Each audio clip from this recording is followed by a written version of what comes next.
ويلا شرفوا يلا روحوا لنا شرفوا. Vienna, Vienna, Vienna. No, Budapest. Do you know how many kilometers? No, I don't know. Kilometer, no problem. Lina, a 45-year-old mother of 3 girls and 1 boy, migrated to the UK from Syria in 2014. أنا تركت سوريا بسبب الحرب والجماعات الإرهابية I have left Syria because of the terrible war over there, as ISIS and other terrorist groups have spread criminal acts such as beheading, kidnapping and killing our people for no reasons. The situation was the worst I have ever known. No secure life, no stability in the situation. Unpredicted action can happen at any time. I could be sitting at my own home, someone could knock the door and simply break into our house and kidnap any of our family member to be killed, beheaded, or any unexpected action could be taken by terrorists. When I left Syria, I had to cross the Mediterranean Sea, knowing that I might die on my way to UK. But that was the only option, to take the risk, as in either way there were death threats. There has been a rise in the migrants coming into Europe.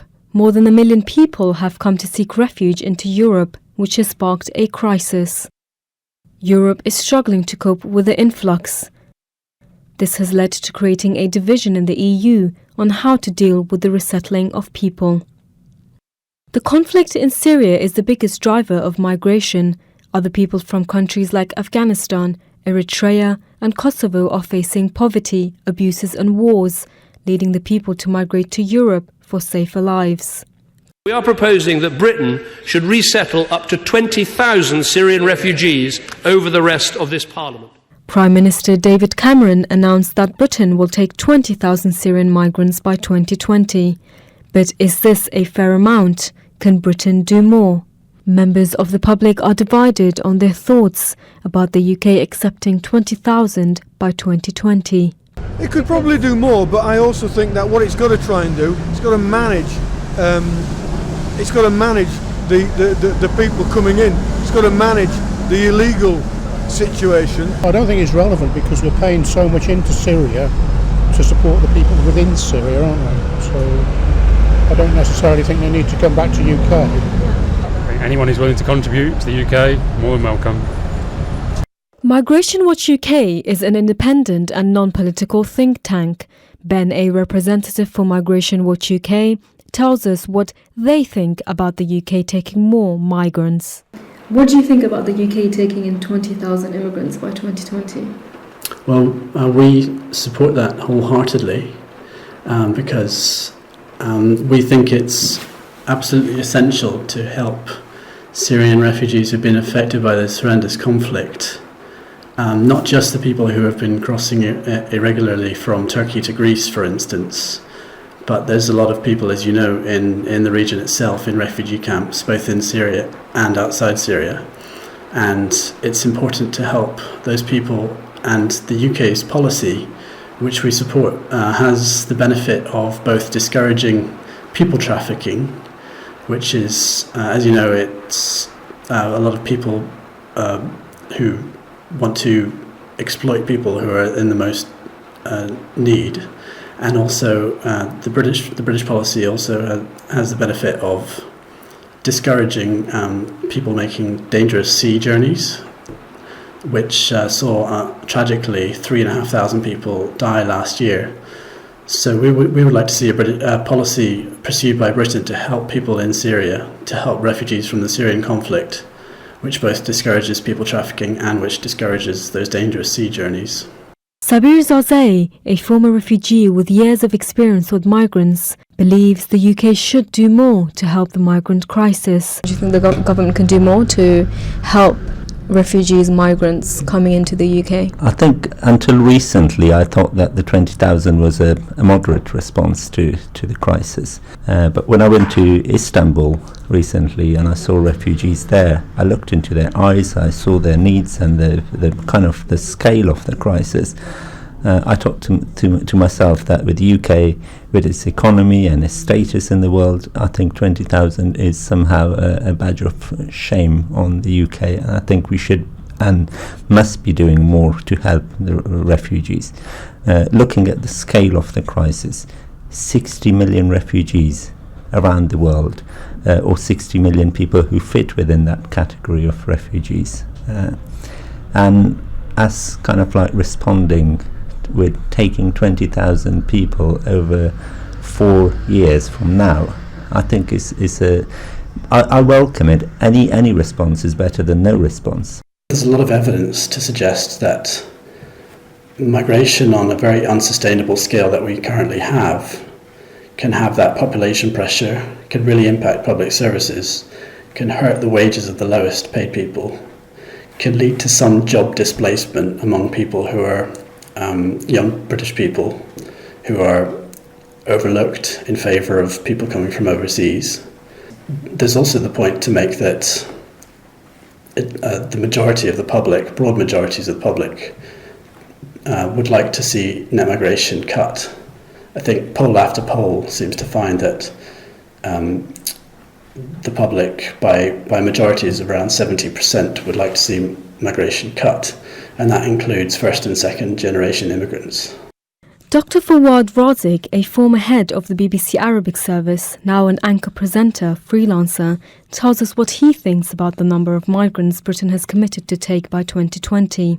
I think, Britain could do a lot more than this. But the problem is not in the number, but in the political upheaval witnessed by Britain after the pre-exit, because this issue of immigration came to the surface once more and in a very strong format after the new government and the government of the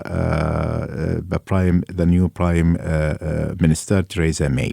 Theresa May, before she was the Interior Secretary of the Interior, with this particular file of immigration and immigrants in her hands. She can actually deal with it in a professional way.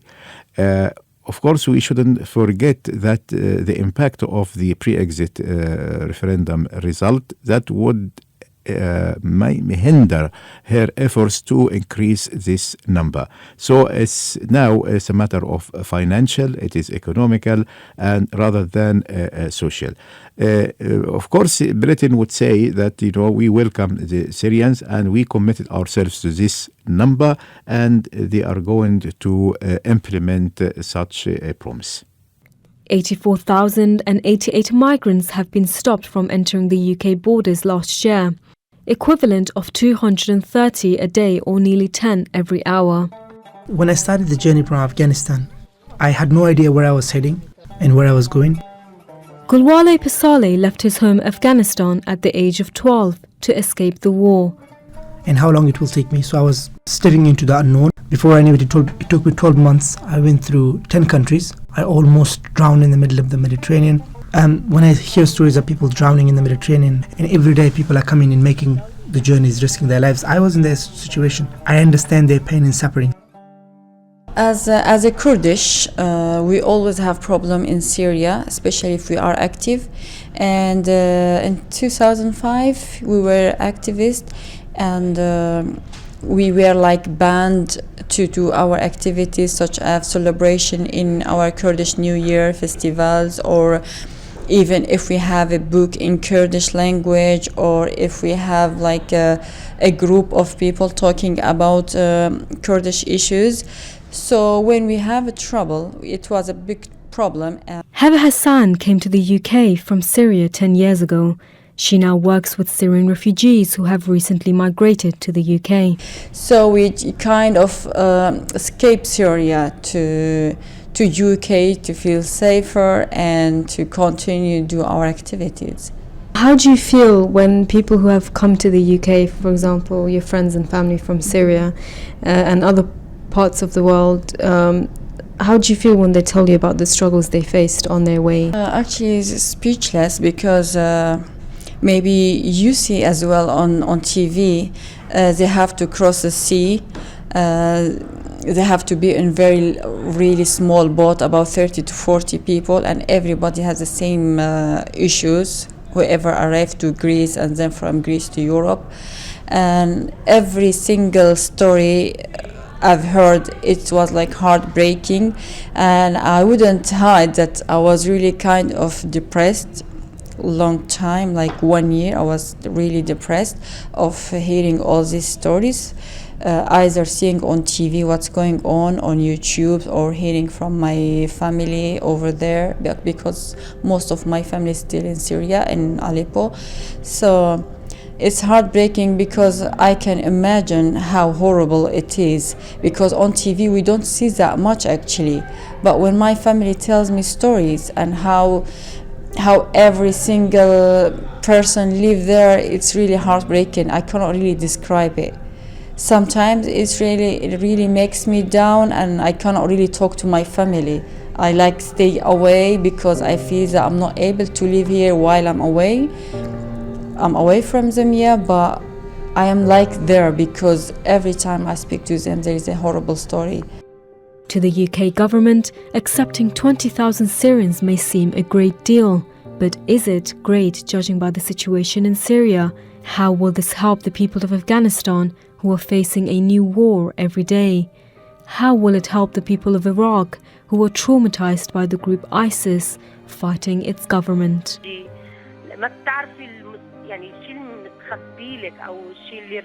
In the beginning, it was very difficult for me to cope with because of the language barrier. I was a teacher in Syria before the war. I used to have a good life over there. I used to be a responsible, independent woman. But then I found myself estranged, not able to communicate with others. I'm definitely going back to Syria once situation improves and gets stable. I miss my homeland, my people, my family. I would love to reunite with the rest of my family and back to normal life.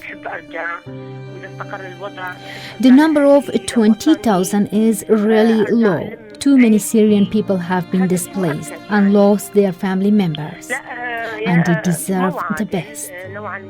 My message to the UK government is to help us to stop tourism over Syria and support us with the international communities to rebuild Syria so displaced people can go back to their homeland.